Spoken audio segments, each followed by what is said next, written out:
Bismillahirrahmanirrahim. Assalamualaikum warahmatullahi wabarakatuh. Alhamdulillahillazi hadana li hadza wa ma kunna linahtadiya laula an hadanallah. Asyhadu an la ilaha illallah wahdahu la syarikalah wa asyhadu anna Muhammadan abduhu wa rasuluhu la nabiyya ba'da amma ba'du. Puji syukur atas kehadirat Allah Subhanahu wa taala dengan mengucapkan alhamdulillahirabbil alamin. Bersolawat kepada Nabi Muhammad sallallahu alaihi wasallam dengan sama-sama melafazkan Allahumma sholli ala sayyidina Muhammad wa ala ali sayyidina Muhammad. Teman-teman sekalian, rahimakumullah. Baiklah, di sini saya akan membawakan sebuah ceramah yang berjudul Keutamaan Beristighfar. Adalah termasuk suatu keajaiban jikalau kita manusia biasa tidak pernah berbuat dosa selama hidup ini. Karena selaku manusia biasa tak akan pernah lepas dan tak akan pernah luput dari fitrahnya, yakni tempatnya salah dan lupa. Baik kesalahan itu karena disengaja atau memang karena lupa. Jika kesalahan itu kita kerjakan karena betul-betul lupa, maka Allah pasti sudah mengetahui dan mengampuni. Akan tetapi, kalau kesalahan itu kita kerjakan dalam keadaan sadar atau sengaja, maka satu-satunya jalan menuju ampunan Allah ialah dengan membaca istighfar dan bertakwa. Dan ternyata membaca istighfar itu bukan hanya sekedar untuk menghapus dosa-dosa. Melainkan juga untuk mendapatkan keutamaan lain. Misalnya seperti yang akan saya bahas di ceramah kali ini. Hadirin yang berbahagia rahimakumullah. Keutamaan yang pertama dari istighfar yaitu agar kita diberikan kenikmatan hidup baik di dunia maupun di akhirat. Kenikmatan itu sulit. Kenapa kok sulit? Karena kenikmat itu bukan kaya, bukan jaya, bukan mewah, bukan mahal. Salah satu contoh, ada orang kaya. Ia sukses di perusahaannya. Ia banyak sahamnya. Ia memiliki rumah dan kendaraan yang mewah. Ia makan di restoran kelas internasional. Tapi di saat makan, dia ingat istrinya suka berfoya-foya. Anaknya sudah kecanduan narkoba. Karyawannya sering uring-uringan bekerja. Ditambah lagi, orang tuanya sebentar-sebentar cek darah ke rumah sakit. Nah, jika demikian adanya, apakah nikmat hidup ia dapatkan? Jawabannya tidak. Kenapa? Karena nikmat itu tidak bisa dibeli, dan nikmat itu bisa didapatkan kepada sang pemberi kenikmatan, yakni Allah Subhanahu wa Ta'ala. Allah Subhanahu wa Ta'ala berfirman dalam surah Hud ayat 3 yang berbunyi, A'udzu billahi minasy syaithanir rajim. Wa anistaghfiru rabbakum tsumma tubu ilaihi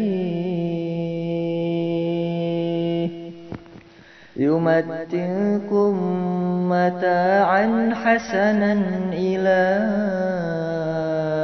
ajalin musamma wa yu'ti kulli fadlin fadlah wa in tawallaw fa inni akhafu 'alaikum 'adzaba yawmin kabir.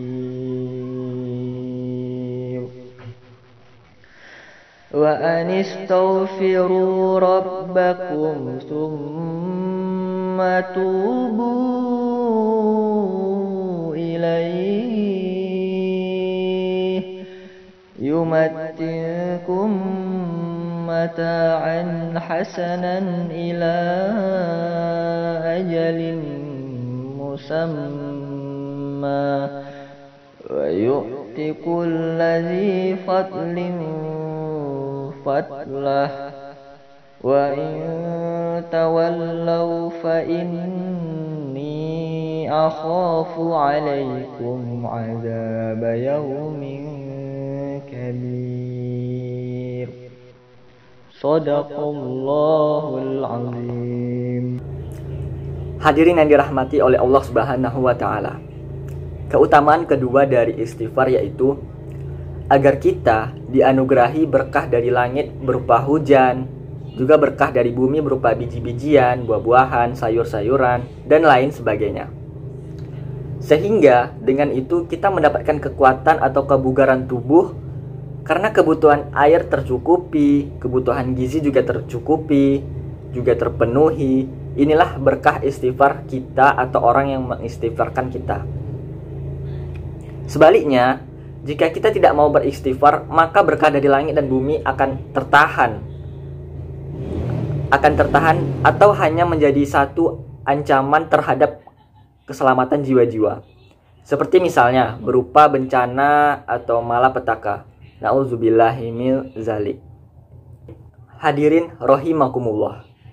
Keutamaan ketiga beristighfar yaitu agar kita mendapatkan solusi dari setiap kesulitan. Solusi dari setiap kesulitan juga mendapat rezeki tanpa diduga-duga. Kesulitan itu bisa bermacam-macam. Misalnya, sulit cari kerja, sulit dapat jodoh, ataukah mungkin sulit akur dengan tetangga, sulit memahami ilmu, sulit melaksanakan ibadah, atau bahkan sulit untuk membayar hutang. Solusinya juga istighfar. Istighfar, istighfar, dan istighfar. Astaghfirullahalazim allazi la ilaha illa huwal hayyul qayyum wa atubu ilaih. Semakin banyak kita beristighfar, maka semakin dimudahkan untuk keluar dari permasalahan yang kita hadapi. Itu saja yang dapat saya sampaikan. Mudah-mudahan 3 keutamaan istighfar ini bisa memberi semangat kepada kita agar rajin beristighfar sehingga nantinya akan tergolong kepada ahli taubat demi kebahagiaan hidup kita di dunia maupun di akhirat. Nah, di bulan puasa ini perbanyaklah beristighfar karena kita tahu kalau di bulan puasa pahala-pahala akan dilipat gandakan. Cukup sekian. Wabillahi taufik wal hidayah. Wassalamualaikum warahmatullahi wabarakatuh.